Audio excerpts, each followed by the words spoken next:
really important for us to build these formal mentorship and training programs. The other thing that was really, that my path kind of took a different direction than I thought it would, was, as I said, I thought I was going to go into diplomacy. Like many of us, international issues, national issues were top of mind for me.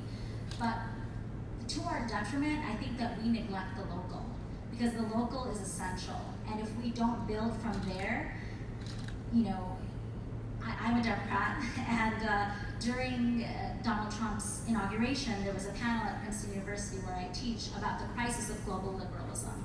And we see that liberalism is facing issues all over the world. And one of the reasons for that is because of this neglect of the local, that we assume that we can just only think about national and international issues, but there's a reason why the Republican Party has taken over so many of the governorships, the state houses, and local governments. So I hope to see many of you connecting with your local parties. And another thing that I've learned is that we assume that everything is a well-oiled machine, but it really is much more grassroots than you think. And if you set a goal for yourself, if you connect with your municipal party and you say that you're interested in running, there might be a high likelihood that they're looking for someone. But as I'm sure many people have talked about, we are facing challenges. It's not always easy to be a Muslim elected official, and certainly, after being featured in some Trump-related blogs and things like that, I have received my share of hate messages and things of that sort.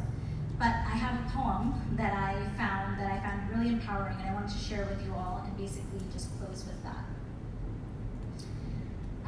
I always try to acknowledge the debt that I owe, especially to women of color, and particularly Black women, to be in the position that I am now. And so I want to read a poem by Lucille Clifton that really, gives me a lot of power, and I'm sure many in the room will share the sentiment. And it's called, Won't You Celebrate With Me? Won't you celebrate with me what I have shaped into a kind of life? I had no model. Born in Babylon, both non-white and woman, what did I see to be except myself? I made it up here on this bridge between starshine and clay. My one hand holding tight my other hand. Come celebrate with me that every day something has tried to kill me and has failed. Thank you, and I hope to see you all in positions of power, even more so. Thank you.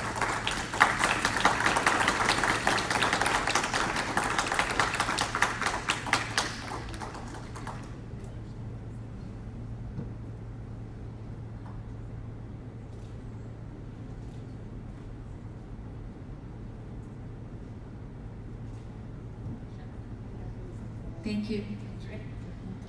Next, I'd like to call Mr. Ryan Boyer, who is the Executive Director of the Delaware Port Authority.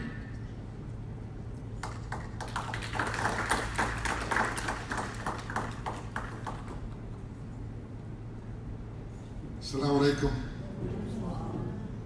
I'm the chairman of the board. The executive director is a great guy, but I hired him.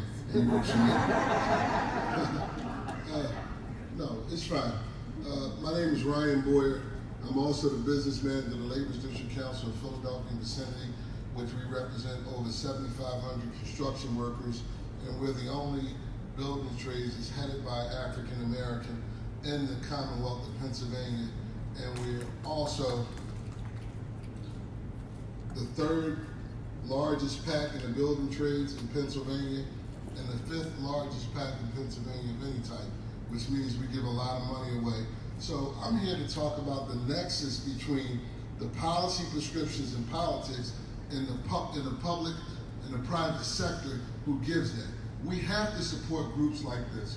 We have to support PACs, because we can put people in office, but money is speech. The Supreme Court deemed that not Ryan Boyer. I don't agree with it, but that's the game that we're playing. So we're playing on a field where my sister runs and she raises $120,000 and her opponent raises $3 million.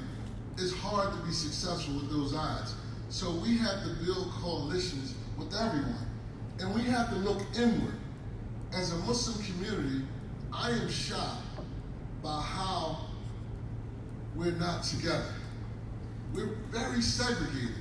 I was at lunch and I was talking about, you can go to a Pakistani mosque, you could go to a black mosque, and until we consolidate our power, we're never going to be the force that we can be, because I agree with the brother before, that there is no better time to be a Muslim in America. But we have to recognize the work that was put in over 40 years ago by particularly African Americans to make that journey here when it was very hard. I have now been Muslim for 41 years. I was the only one in my class. My sister was the only hijabi in the whole school. So we took those bows and arrows, and when you come over here, we welcome you, but let's lock arms together. Let's not want to participate so much in this American dream, because you're going to find that 50% of the people is an American nightmare. We don't have to deal with America that we want it to be. I heard the young lady, executive director from the DNC, said, we are America where we get people equal opportunity. Say that if you have the wrong zip code. If you have the wrong zip code, you don't have equity. So when we're leaders, we have to confront the problems that are here. We cannot be Pollyanna-ish and look at America for what it should be and what the ideals say they are, but we have to look at America right now directly in the eyes and say that if we come together, we can change America from within, and that we are just as American as anyone else, and to criticize America is to love America. We need to say and the coalitions that we build have to understand that they can't be transactional. They have to be real relationships where we can have deep, meaningful, and sometimes difficult conversations with people that we may not understand, that we may not agree with. But guess what?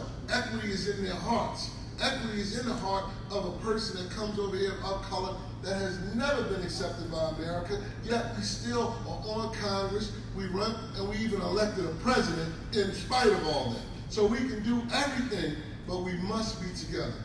And we must pray to Allah subhanahu wa ta'ala that He keeps our hearts binded on being who we are and being equitable and not from where we come. Thank you.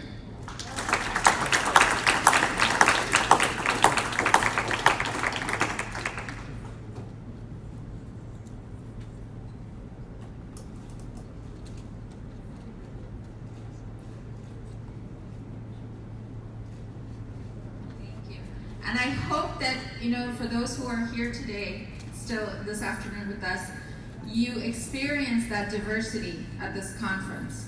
Did you all experience that? Okay, because I couldn't hear you.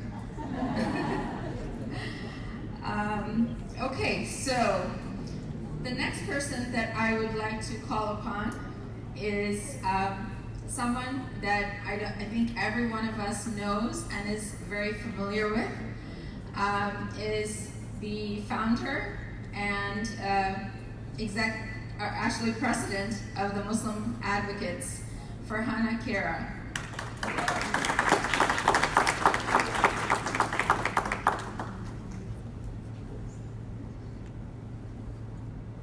Assalamu alaikum, everyone.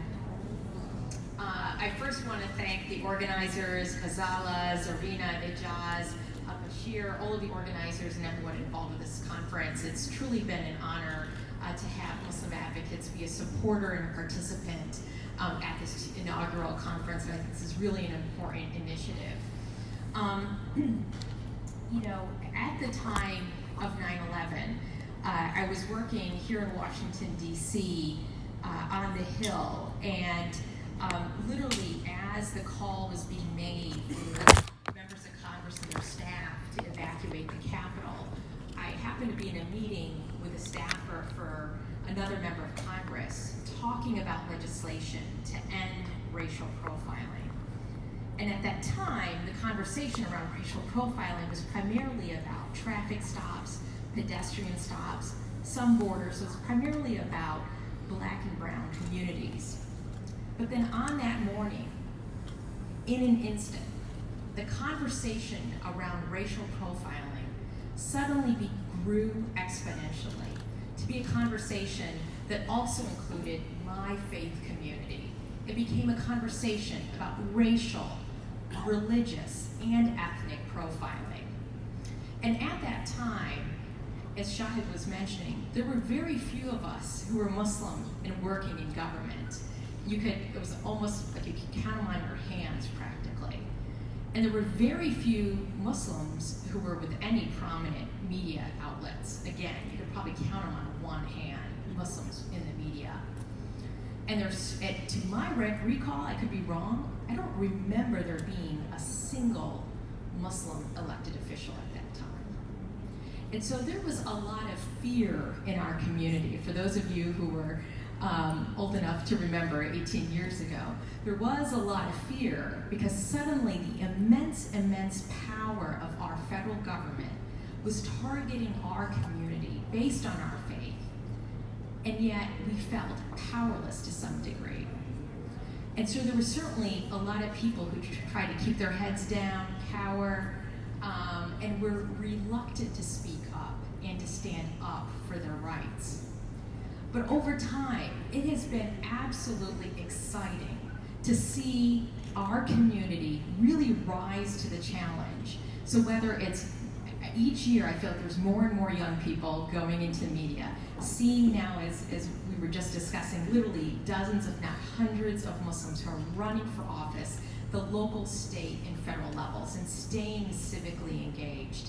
And then all the other ways in which people in our community, from young people to retirees, doing what they can to talk to their friends, their neighbors, their coworkers, educating them about who we are as Muslims, interfacing, standing up for their rights. Some of the work that I've been most proud of at Muslim Advocates is an important lawsuit that we brought against the New York Police Department, challenging its discriminatory surveillance program.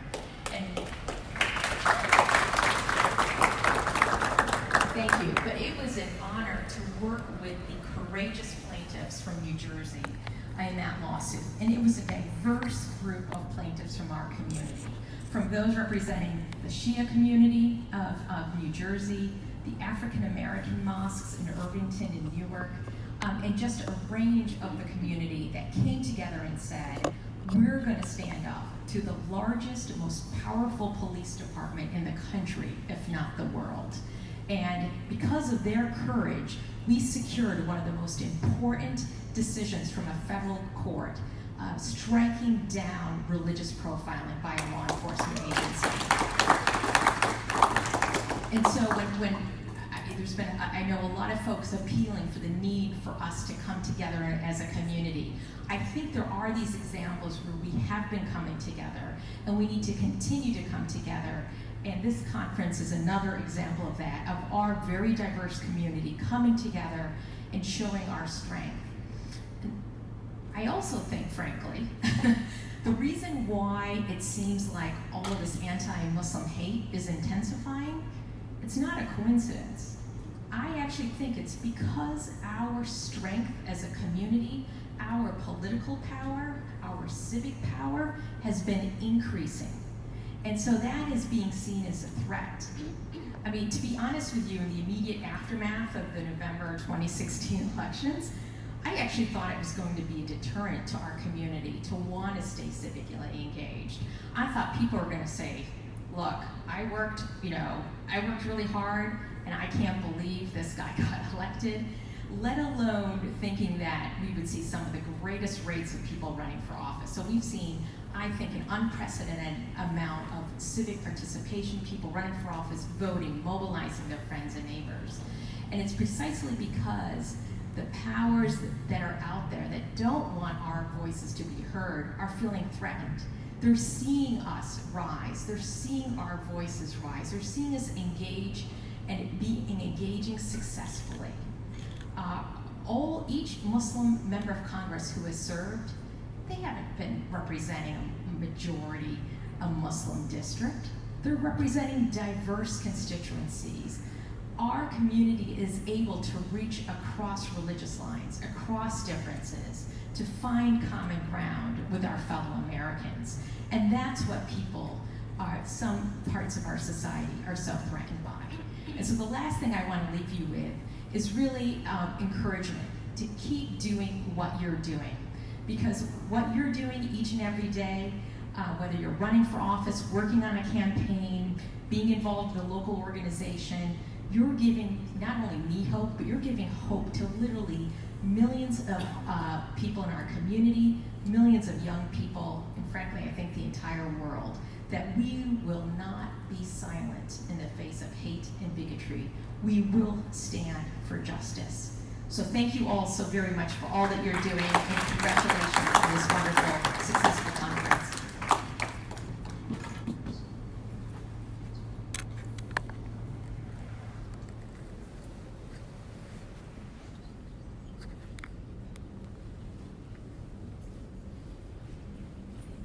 And I would just like to say this, we had so many organizations that came together to present, be on panels, and be supportive. I have to say that Muslim advocates were the first one to step up and actually sponsor and stand with us. So I'm really grateful for that. Thank you. And I also want to thank CARE for their sponsorship and standing with us. Thank you so much. Okay, the next person that's coming up to speak really needs no introduction. I think you're all here excited and waiting to hear him speak. So, with no further ado, I would like to invite Sheikh Omar Suleiman to the stage.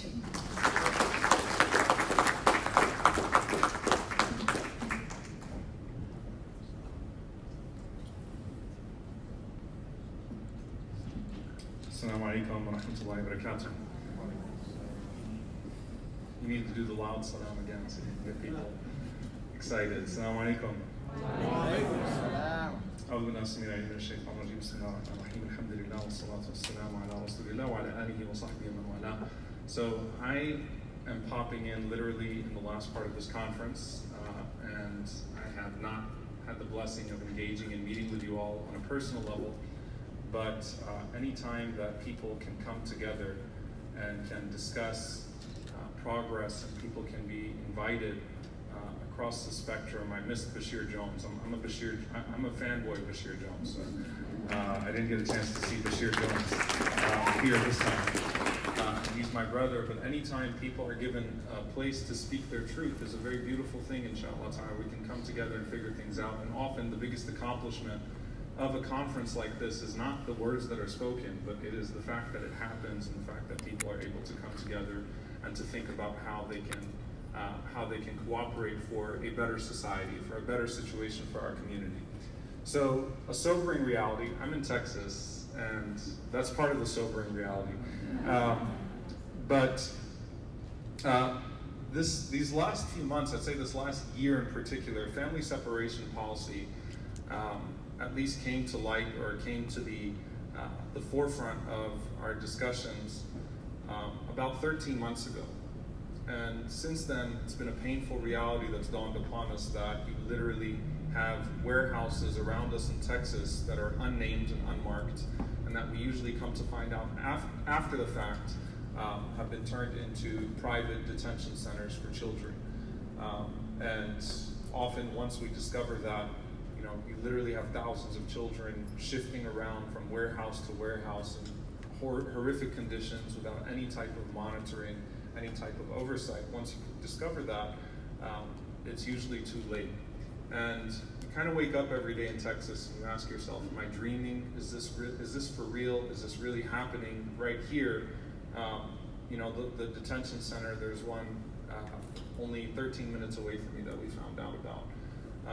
We had kids in Dallas-Fort Worth Airport that were on these planes at the time that the airlines were actually transporting these children, passing notes to people on the plane in Spanish, asking for their parents and putting their phone numbers on it. A very sobering reality just about how hard and difficult these times are. And I use that as a backdrop because I think that it's important for us to put people back at the forefront, storytelling and putting the faces that have been invisibilized and amplifying voices that have been suffocated, whether it's a Palestinian voice or the voice of a Syrian child or the voice of that child from El Salvador or Guatemala or Honduras that's been shackled and treated like an animal, or whether it is the voice of a child who lost their father to police brutality, whatever it is, to put those people, to put their faces up front, the families of political prisoners and those that are undergoing torture either here or abroad.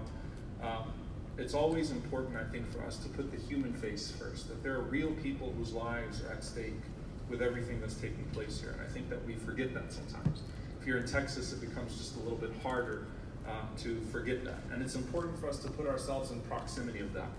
Now, why do I use that to start? And I want this to be a backdrop. It's actually a conversation that I had with a faith leader that's going to be coming down to El Paso this weekend. I'll be going to Mexico, inshallah ta'ala, for a few days, and then this weekend we have faith leaders from around the country coming to El Paso, where many of these detention centers are, and these concentration camps, as they're rightfully called, are. This weekend, when we go to the border, we're going, and there are literally kids in cages, and they'll still be in cages when the cameras are gone. There are families that are being separated, and yes, families that were being separated under the Obama administration as well, just not to the extent that it's taking place now. And people dying trying to cross the border. Some may never be counted or make it to the headlines. We literally had in Dallas an American citizen that was in ICE detention for 3 weeks because the police stop you in Texas if you look brown and ask you for your citizenship. I've been pulled over and asked for my passport before. And so that's the type of environment that we have right now in Texas. And it's unimaginably inhumane conditions. It's a 15-year-old child. This was in the immediate aftermath of Muslim ban. ICE did a raid on our neighborhoods in Dallas, and Dallas leads the country in ICE deportation raids. And 15-year-old, really strong, proud boy came home from school, and he literally urinated his pants. It was heartbreaking to see that because we were sitting with the family. There was an ICE raid on that particular neighborhood, trying to get that family legal protection. And you can imagine just the terror of a child that goes to school in the inner cities of America, whose parents are trying to figure it out, and a 15-year-old boy that wets his pants, right, and comes home to that reality. That's what we're dealing with. It's a horrific, inhumane situation. It should remain at the center of our discussion. It should not be politicized. It should maintain a very human, level of discourse and compassion. It needs to be centered, and it needs to remain centered. And by the way, we have imams that are undocumented that a lot of people don't know about. We have people that are shackled by fear right now, that are wondering every time the president tweets about doing a raid or something happening, that are literally on their toes right now. So it is a dire situation here, particularly when we're talking about this. And the one sentence I want you to remember, at least as we start, is this isn't it. And I'll tell you why that sentence is one that I want to start with. We extended this invitation to people of conscience across the aisle, Democrats and Republicans, clergy that consider themselves progressive or conservative, people that are outraged by the situation that's taking place and want to bring the human side of this to the front. And there was one faith leader who is a conservative, who identifies as a Republican politically, who I spoke to just yesterday, presenting the plan for the weekend just yesterday. And he said to me, I don't necessarily agree with you or even know what the solution to the crisis at the border is, but this isn't it. This isn't it. And I thought that was so honest and genuine, and everyone's going out on their own dime, and to his congregation doesn't want him to go because he's going to be primarily around Democrats and progressives, and they see this as a repudiation of what he stands for. And he said, but this isn't it. This is not it, right? And that is something that, from an Islamic perspective, and forgive me, I'm going to speak as an imam because that is my domain. I am an imam, right? So, I want us as Muslims to relate this back to our scripture, back to our understanding of fitrah, our understanding of this innate nature that Allah has put inside of us, that our scholars have mentioned is the belief in God, al-adl wal-ihsan, and a natural, beyond tawheed and the oneness of God is this idea, this base sense of justice and mercy that sometimes you've got to awaken it in people. And I applauded him, and I actually gave him a big hug. And I told him, I respect you so much for this. And I know that I'll be looking at him throughout that process. And this isn't it on that statement. When we formed a group called Dallas Responds in Dallas to receive asylum seekers at a respite center in our city, and that was particularly after the images of the people stacked on top of each other in the El Paso processing center came out. We formed a group called Dallas Responds, managed through different workings to be able to receive asylum seekers for 72 hours in Dallas. These were people that had their asylum case approved, by the way. I mean, a lot of times the word illegal gets thrown around and everyone bunches everyone together. People can't distinguish between a dreamer and someone that came here legally and lost their papers, and someone that, crossed the border, literally fleeing an imminent threat. People can't make these distinctions. These are people who, those images that you saw in El Paso, those are people whose asylum case was approved. All right? They already went through the process. They went through the full process. So they weren't trying to jump a fence here. Their asylum case was approved, and they were stacked on top of each other in these facilities. So we were able to receive them in Dallas, and we formed a group called Dallas Responds, and we had 72 hours. Rallied the hotel associations to provide free hotel rooms within 24 hours. Connected them with their sponsors, got volunteers on transportation, got people to bring cots and hygiene kits. We were overwhelmed with volunteers, with people that wanted to help. And it was... just imagine the scene for a moment. The Methodist Church was hosting it. The Muslims and the Jews were competing over the food schedule, who was going to provide lunch and dinner and breakfast. And it was a beautiful competition, because it was, I got this, no, we got it, no, we've got it, no, we've got it. And the Church of Latter-day Saints, conservative church, Mark Romney, who leads that congregation out in Dallas, good friends, conservative, said, we'll take care of the cots. And the Mormons do volunteering like nobody else. I'm telling you, that man makes a call, and I've never seen a community mobilize as quick as they do. Pulled out these cots and set up the respite center ready to receive these people. Now, it wasn't a matter of policy. It was a matter of compassion.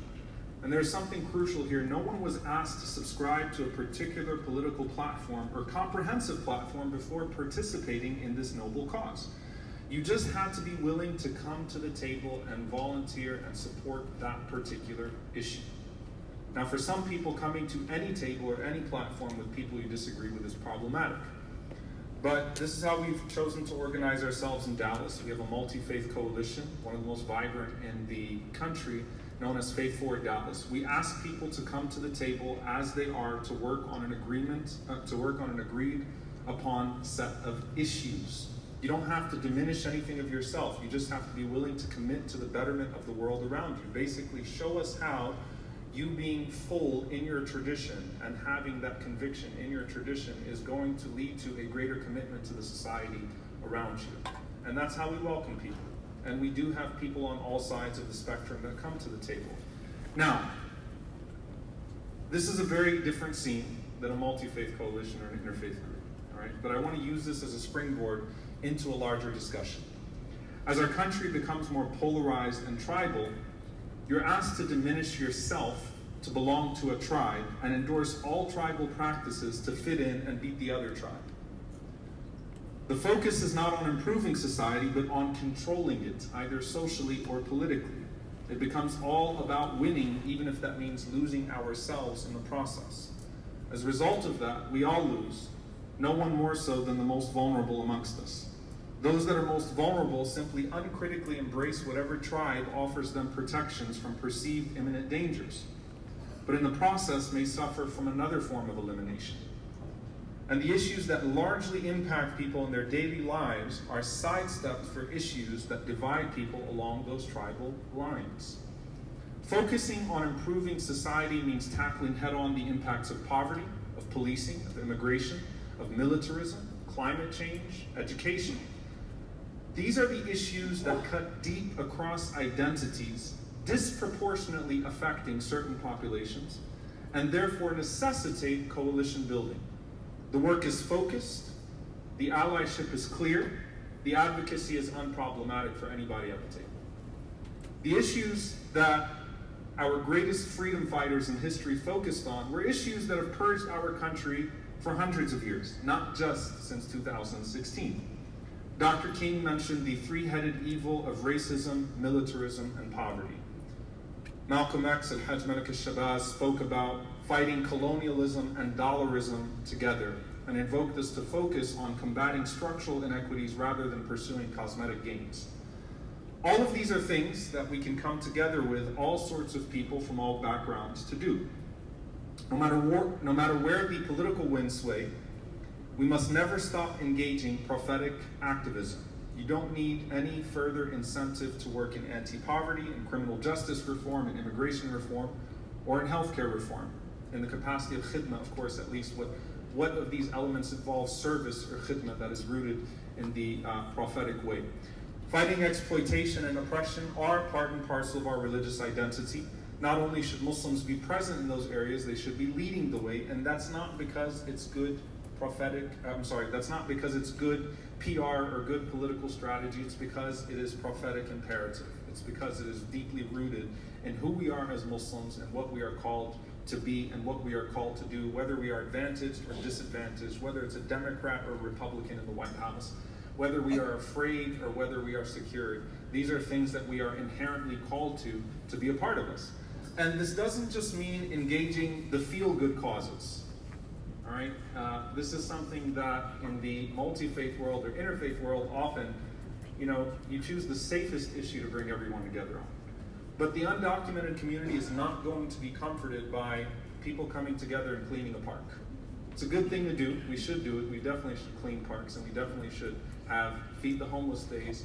But we need to go a step further, and we need to move the needle a little bit further. This means the real issues that affect most people in this country and that aren't proportionally represented in our political discourse. Now, where it gets tricky is where the differences come in and how we navigate them. A polarized nation is only good for polarizing politicians. We can and must show people how to embrace one another despite their deepest differences, and how to move society forward in a way that encompasses those differences with harmony. One of the things about relationship building is that if people are able to routinely work together on issues of common good, they can navigate the differences with less hostility. So we have to prompt difficult conversations amongst ourselves, with our allies, and even with our adversaries. So here are the difficult steps that we need to take, and some of these things that we need to resolve amongst ourselves. Number one, we cannot and shouldn't accept being tokenized anymore as a community and have our vote taken for granted. Just because a candidate may be running against someone more dangerous to our community doesn't mean they get to take advantage of that vulnerability. It is not enough for people to show up in our spaces, take pictures in our masjids, and not hear or raise our issues where they count. This doesn't mean we only participate with a perfect platform or a perfect candidate, but just like any other community, we have a right to be heard by the people who want our vote. We have to be willing to call in those politicians at a local level, at a state level, at a federal level, and say, this is where we stand as a community on these issues, and this is how we want them to be represented. And again, even if it's not perfect, and even if they're not going to be raised in a way that we would most like, at least we have clarity on our part. We've properly delivered that message. And that candidate is wondering about whether or not they're going to get your vote next time, even if they come to your Eid prayer, okay?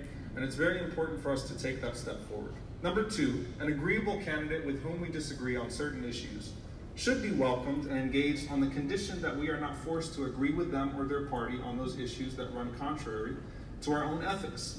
Too often in our insecurity with our own faith, with our own power, with our own selves, we start to embrace ideas that aren't authentic because acceptance becomes our singular political goal.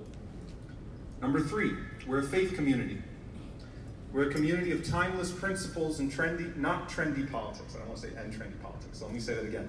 We are a community of timeless principles, not trendy politics.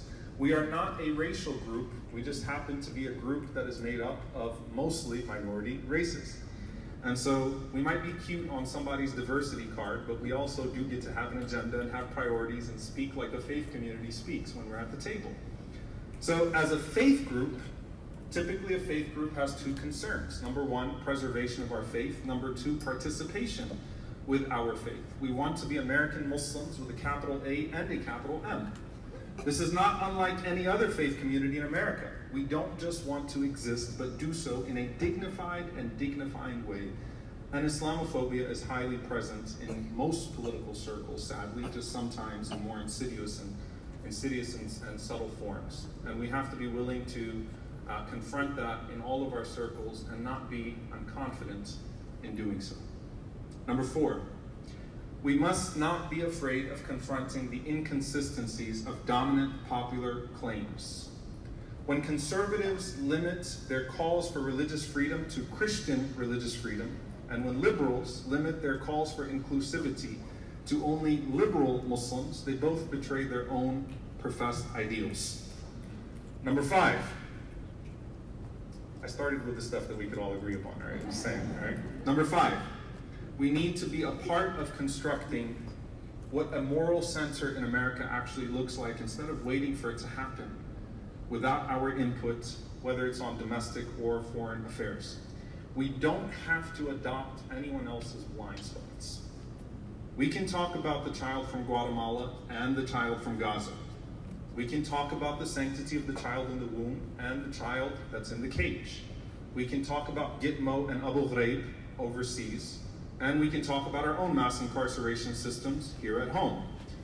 If it's a Republican or a Democrat that speaks to an issue and that's willing to take it on, we can work with those politicians, with those candidates on the issues on which we agree. So you know what? If it's Marco Rubio that's going to talk about the Uyghurs, I'll sit with Marco Rubio and help him advocate better for our Uyghur brothers and sisters, because our Muslim countries certainly are not doing that. And unfortunately, we have not had much of a response from people that typically would put themselves forward as being sensitive to the affairs of the Muslim community.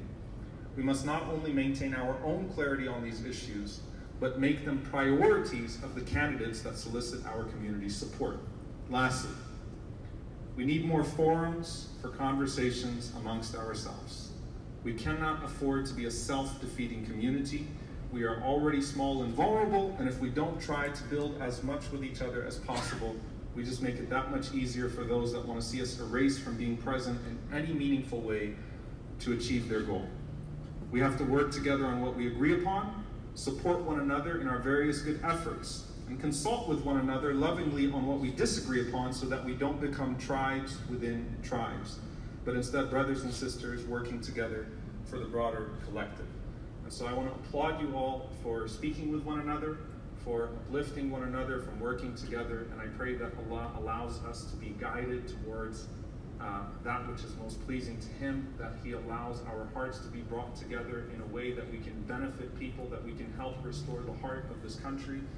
I pray that Allah allows us to come together for the good times and to be with one another in the bad times, and I pray that there are more good times ahead rather than bad times.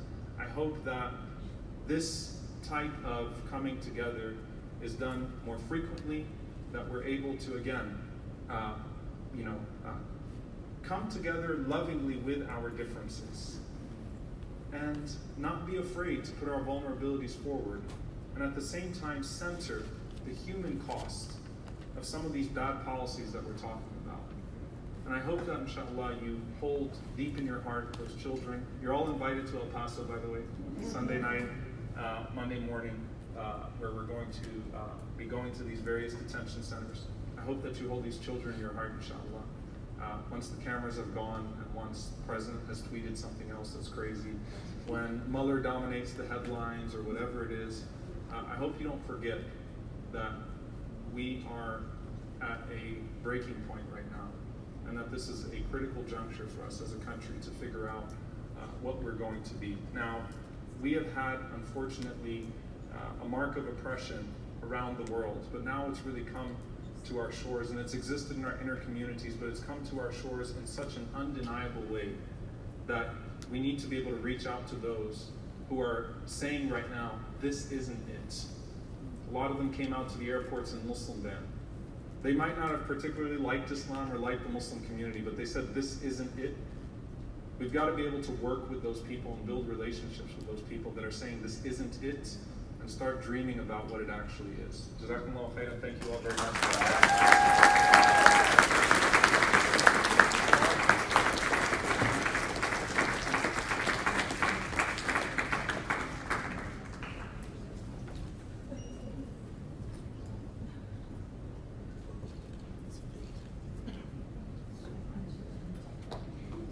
So in closing, we have received a message from Bernie Sanders that we would like to play and close the conference. Thank you. I want to start by thanking Ghazala Suleiman, President of the Muslim Caucus Collective, for organizing this historic effort. It gives me no pleasure